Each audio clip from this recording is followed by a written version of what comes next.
Well, hello and welcome to the Smells Like Money podcast. Join me, Suzanne Chin Taylor, the DooDoo Diva, as I interview guests who are making an impact on how we manage and operate systems for conveying and treating wastewater.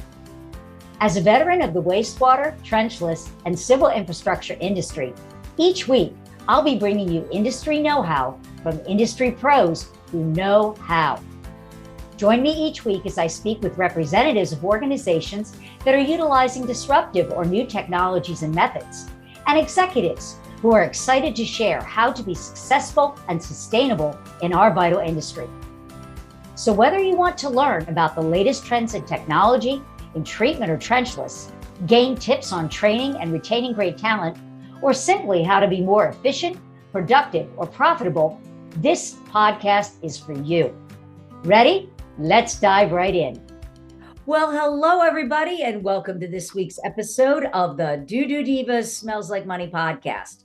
Today, we are visiting overseas, a jump over the pond for us, with Gary Grant, who is the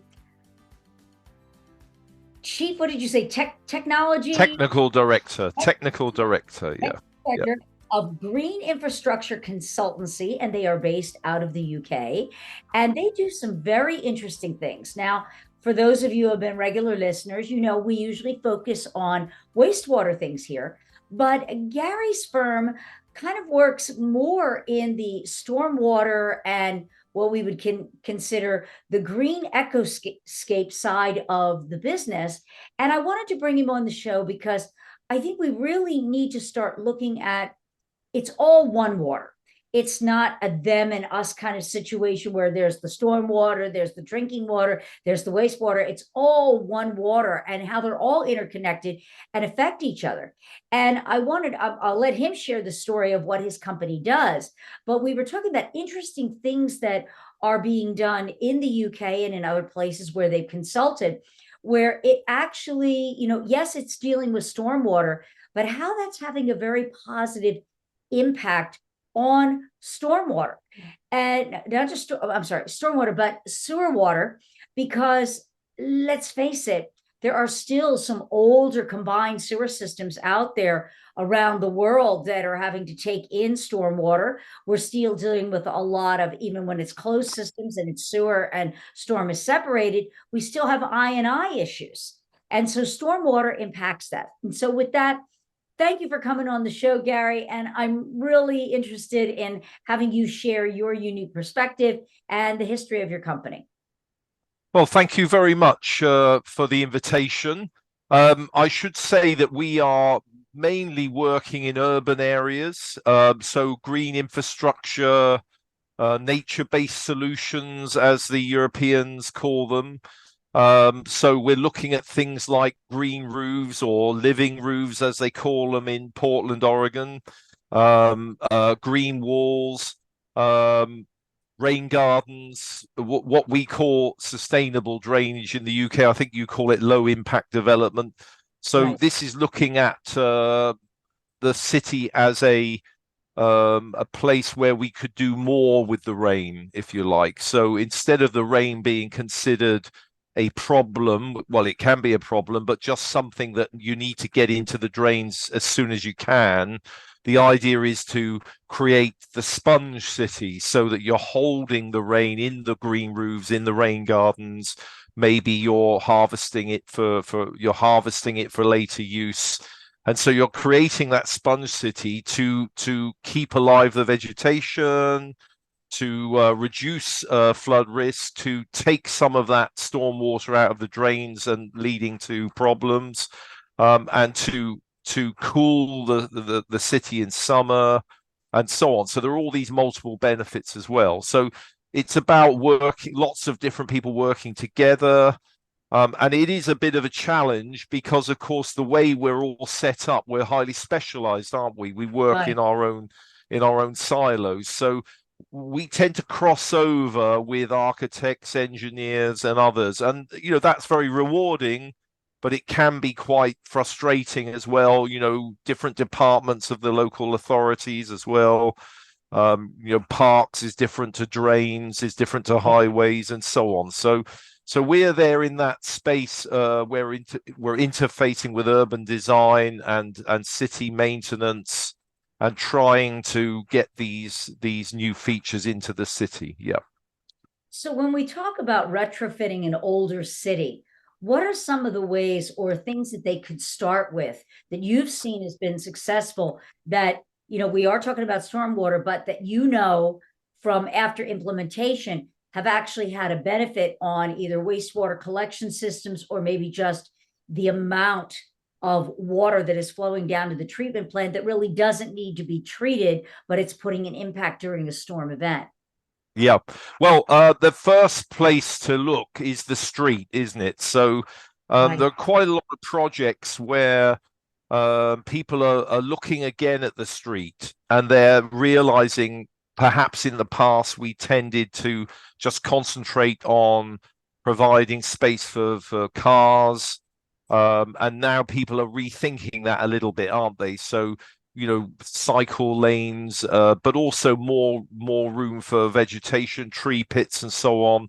So if you can make large tree pits which hold more stormwater, or you can put tanks in effect underground, although that's not our favored approach, but perhaps what we would call stormwater tree pits, if you like, Okay. with crates where you're storing water, and then later the trees can drink from that. In Sweden, they have this thing called the Stockholm tree pit, which is where you have structural soil, which is lots of large stones that are put back under the pavement, which are great for the tree, but that holds stormwater. So there's a lot of space potentially underground in streets to start that process. It helps trees. Of course, we have big fights with the utilities and all the other people that need that space. But when everyone comes to the table with the right attitude, you can usually find space to store stormwater underground. So I think that's the starting point in the streets, greening the streets, if you like. Well, what's your feeling about, because I see a lot of it, and living in Arizona, desert area, there is this one large, it's not a super high rise like when you think of high rises in New York, Yeah. but it's fairly high rise on Phoenix standards. And they've actually created this green building. It's apartments. But plants are growing off the sides of this, almost like the Hanging Gardens of Babylon. If Yeah, yeah. nobody knows what that really ever looked like, but just imagining trying to recreate. And I'm seeing this a lot on the internet of cities that are being planned for the future, and they have those wonderful 3D renderings of what this building is going to look like, and they all seem to be incorporating this. Yeah. How much does that really add to a building's cost for development?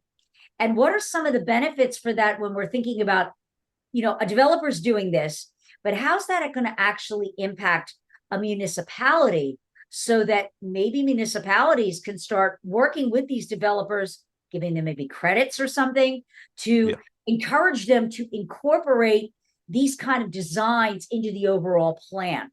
How do you see that impacting infrastructure?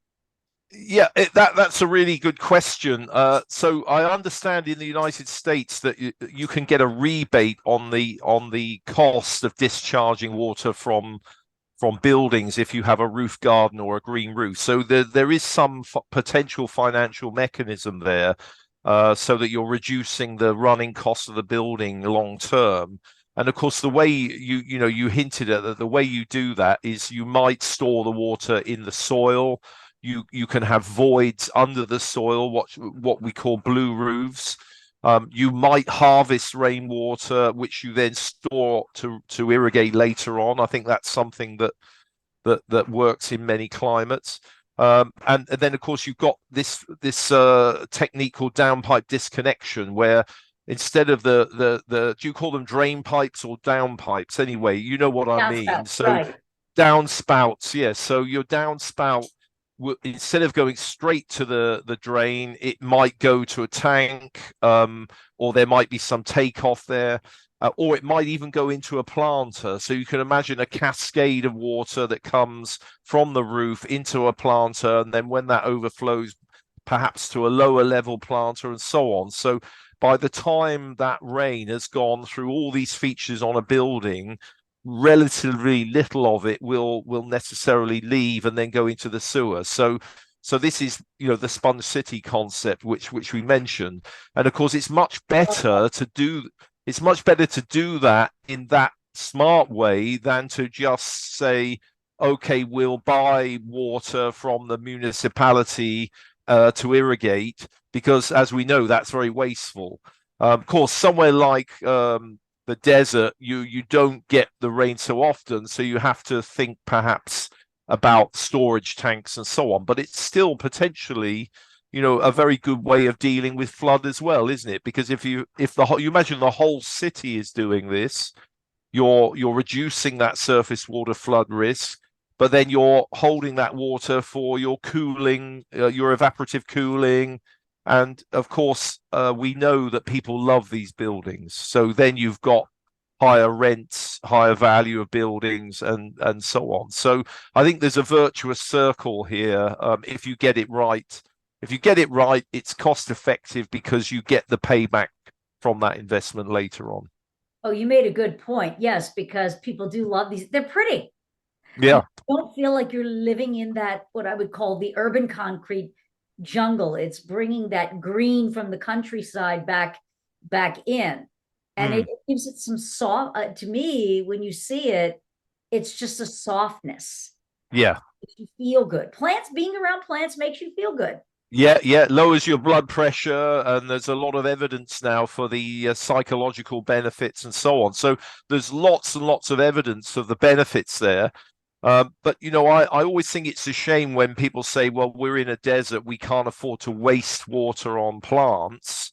So I get that in the sense that you can't afford to waste water, but I wouldn't see this as a waste of water, especially if you're intercepting rainwater when it falls, because let's face it, in the desert, most of it goes in the creek and away, doesn't it? So you're not wasting it if you're storing it. And of course, you're not going to ruin the environment. You're not going to harvest all the water. You're only talking about a small percentage of the rain that, in a storm that flows away. I just think about, those areas that do get hit hard with rain, Mm, that having these kind of measures in place, it will just reduce such a burden during a heavy rain event. And let's face it, we are not seeing these 50-year events. These things that we used to call 50-year events have now become yearly events mm, almost, because of just all of the crazy weather. And that we have to be thinking, if this is now going to be our new normal or our new pattern, we need to start putting these, I guess, these procedures or these methods in mm, place now to yeah, stay ahead of the curve. Otherwise, it's going to be constantly fighting that battle with the overflow of the water, using it to our advantage instead of fighting against it like it's an yeah. enemy. Yeah. And I also think we need to remember that there are different types of event, aren't there? So, what you might call a biblical flood, you're not going to fix with a roof garden, but that's about keeping out of the creek, keeping away from the rivers, catchment management, Right. resilience, stilt housing, whatever the technical, floodable basements that you can recover quickly from, all this stuff. But I think for the annual events, you still want to capture as much of that water as you can to get all those benefits we talked about. So it's not one size fits all. It's not one thing to fix everything, but it's part of a whole water-wise approach, which is joined up thinking, that kind of thing. I love that. The joined up thinking is that they, have to get all the entities talking to one another about, okay, so what are we going to do about this? Mm, So, I guess, from what you were saying earlier, you can start small and build on it, because I know a lot of cities and a lot of entities are concerned with, okay, we want green, we need to start you know, uh, implementing green initiatives, or yes. we want to have a sustainability plan. And so I just saw this when we began talking. Wow, this could be something to think about. Some of the things that your firm recommends be implemented as, wow, this could really help you meet some of your sustainability goals very effectively and very rapidly. And so, not to put you on the spot here, but wanted you to maybe share maybe highlights of one project where you did something like that, where you saw, you know, or the entity that brought you in actually saw an ROI or an impact by choosing to go in this direction. Yeah. Well, there's quite a large hotel in London called the Rubens at the Palace Hotel, which we worked on more than 10 years ago now. And the it came out of a piece of work which was called a green infrastructure audit of a city precinct. So the idea is that you map all the trees and all the existing green space in that precinct, and then you come up with a list of ideas. What could you do? Where could you do it? And one of the options was to have a green wall on this hotel. There was a very large blank brick facade, and the hotel were interested because they thought it would look good. Okay. That was all. They weren't interested in biodiversity. They weren't interested in carbon. They weren't interested in water conservation. They had no interest in any of that. They just thought, yeah, this could look good, and this will smarten up the hotel. It's quite a high-end hotel, but it was very old. So okay, fine. They put the money up. They did it. It was a bit of a shock actually, because usually when you make these pitches, you say, would you like to have this? And 9 times out of 10 people say no, don't they? So you're Right. waiting for the no. And then when the owner, it was privately owned, when the owner said, and it was owned by one person, and when she said yes, I'd like that, let's make this happen, that's quite a shock actually. You're dry in the throat. What are we going to do now? But anyhow, we went ahead and greened that. There's it's quite large. People can find it on the internet. There's a lot of articles about it now because it's been around for more than 10 years, Ruben at the Palace Hotel. And so that went ahead. It looked great. Now, what was so there were a couple of things. So there'd been a lot of criticism at the time that these walls were not helping nature. They weren't biodiverse. So we, just ornamental plants. So we made sure there were a lot of flowers in there to attract pollinating insects. So Okay. and there's some native planting in there. So that was something we did. The hotel weren't really interested at the time in that. So what? Who cares about pollinating insects? There'd been criticism that the irrigation on some of these projects used municipal drinking water, and people would say, well, that's a waste of clean water. So we harvested rain from the roof and downpipe downspout interception into a tank. So that's irrigated by rainwater. So that's pretty good as well. But what was really interesting about that project is that because of the cooling from that wall, the air conditioners were not being used as much in the summer. Now we don't. So that's the evaporative cooling from the green wall means that you don't need to switch on the air conditioners in those rooms behind that wall. There's a delay. Now, it doesn't get that hot in London, but in the summer it can do. Occasionally it gets up into the 30s. So that's a big surprise for Londoners because they don't think of it as a hot city. But we worked with some university students and some research projects, took some infrared photographs, and we had the evidence from the hotel as well. They were saving money on their air conditioning and their energy bill. They're reducing their carbon footprint. So that was unexpected for them. And subsequently we found that there are a lot of benefits on the, you mentioned sustainability journey that people have, carbon, energy, greening vegetation and soil and water together reduce demand for air conditioning and electricity use. In a very hot place, they probably can't do the whole thing on their own, but if they can reduce that demand, if it means the air conditioner isn't switched on until late in the afternoon, maybe if it's an office, you don't need it because you just go home an hour earlier, and maybe you could do even more. So that was the surprise with that. It's not a surprise now because 10 years on, there's a lot of published papers on this, and so it means now instead of people in arid areas saying we're not interested in greening because of the water demand, they're now aware that there are all these benefits from working with water to get cooling and other benefits. So that's a fascinating and unexpected story, I think, for some people. Because that's even something to think about, if there's wastewater treatment plant or water treatment plant operators, listening, or superintendents. Wow, imagine just, you do have a lot of power consumption that offices, if it's one way to, save the ratepayers some money by just reducing your own energy bill, just by doing something that is good for the planet and beautifies the grounds. Wow, why not?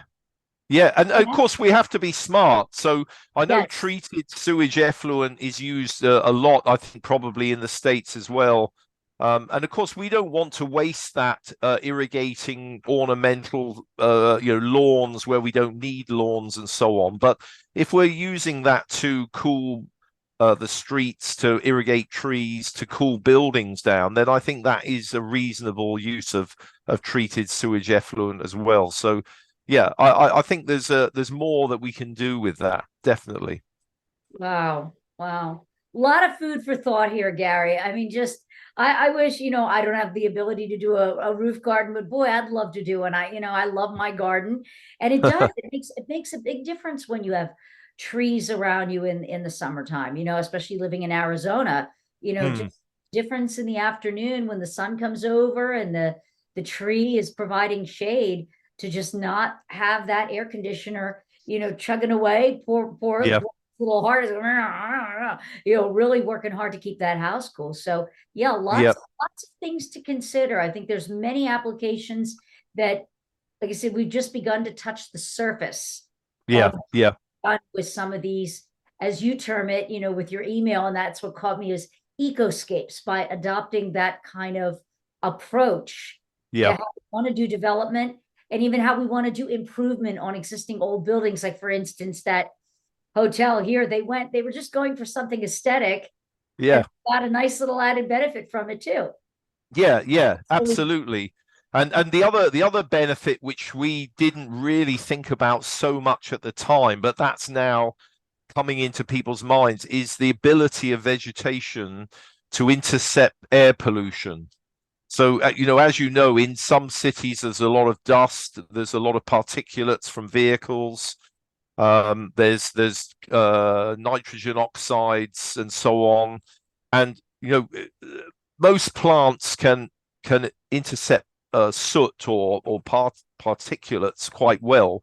Some plants are particularly good at absorbing some of the gases, gaseous pollutants. So there's a whole piece of work that's been done where people have been testing the ability of plants to absorb pollutants. And I know NASA did a lot of work on this years ago, because they were looking at living on Mars and how you improve air quality, and a lot of house plants were found to work. But now people are looking at outdoor plants, some sticky plants that absorb pollutants, others just slow down the flow of the air so the pollutants drop out of the air. Others, as I say, absorb the gas through the stomata of the leaves. So there's a lot there.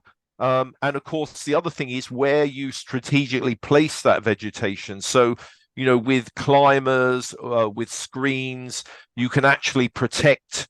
For instance, in London, a lot of the schools now put climbing plants around the fence, the boundary fence, so that the pollution from the street doesn't get into the yard, the schoolyard. So all right, we would rather that we didn't have so many dirty vehicles there, and in the future we'll have more zero emissions vehicles. But of course, in the meantime, reducing that air pollution in this way is definitely another benefit that people should be aware of. So again, if you're irrigating those plants in a relatively dry place, that's another good way of using water, a wise way of using water. So, when you stack all these benefits up, then it makes sense. It's almost impossible to argue. Well, people do argue against it, of course they do, but in my mind, it's almost impossible. What's not to like, as they say. It's impossible to argue against that. There's so many benefits. Right. Well, Gary, thank you for sharing your expertise and your thoughts on this subject. I find it fascinating. And for those who are tuning in, how can they learn more about what your company does and its consultancy if they're thinking about embracing, adopting some of these solutions? Well, of course, they can start at our website, thegic.com, and there's a few projects on there and some links. We have in the UK, we have we call low impact development sustainable drainage, and there's a whole community that Susdrain, we call it. It's run by an institute called the CIRIA, Construction Industry Research and Information Association, and they have hundreds of case studies of rain gardens and projects. So there's lots of information there which people can have a look at. Also, of course, our friends and neighbors on the continent, in Germany and Switzerland, Austria, some terrific projects there as well. There's an organization called the European Federation of Green Roof Associations, and they're EFB. They're worth having a look at. And of course, the European Union, which is the umbrella for all the nations in Europe, they've got their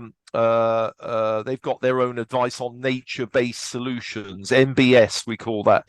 So there are literally thousands of projects which people can have a look at. If you look up nature-based solutions in particular. And of course, in the States as well, Portland, Oregon, pioneers, Philadelphia, terrific work on rain gardens. Some cities in the US are probably world leading, I would say. So yeah, there's plenty of examples out there. But of course, we've all got our own peculiar way of working. Each city seems to be slightly different complexion of politics and regulation. But in the end, what I've found traveling around the world is that everywhere you go, it's the same stuff: flooding, drought, overheating in summer. Even in the Arctic, in Finland, Sweden, they're overheating in summer. They have flash floodings. And the deserts, the Middle East, they're really getting excited about using water and vegetation to help cool their cities. So, okay, the climates are different wherever you go, but I think you just need to put a local twist on it, don't you? So it's the same approach, but locally appropriate vegetation, work with the local regulations, the local culture, but we can all learn from each other. That's the point. Great. All right. Well, thank you again for being a guest on the show and sharing your knowledge. This was, I hope the audience listening out there, start taking a look at this, explore it. I think this is something that we really need to give serious consideration to as we move forward. And again, thank you. And until next time, keep it flowing. Great to see you. Thanks so much for joining me, the DooDoo Diva, on this week's episode of Smells Like Money. What stood out to you this week? Share your takeaways by leaving me a review. You can find out more about the new technologies, creating sustainable solutions, and insights on how to succeed in our vital industry by subscribing to the show. Whether you want to learn about the latest trends in wastewater infrastructure, treatment, or trenchless, you've got it all right here at Smells Like Money. If you're an industry expert and would like to be considered as a guest for the show, book a quick chat with me by visiting calendly.com/the2itgroup/B-A-podcast-guest. or simply click the link in the show notes below. Until next week, a big shout out to all my industry friends and those who will be. You are my superheroes. Thanks for tuning in, keeping it flowing, and we'll see you all next week.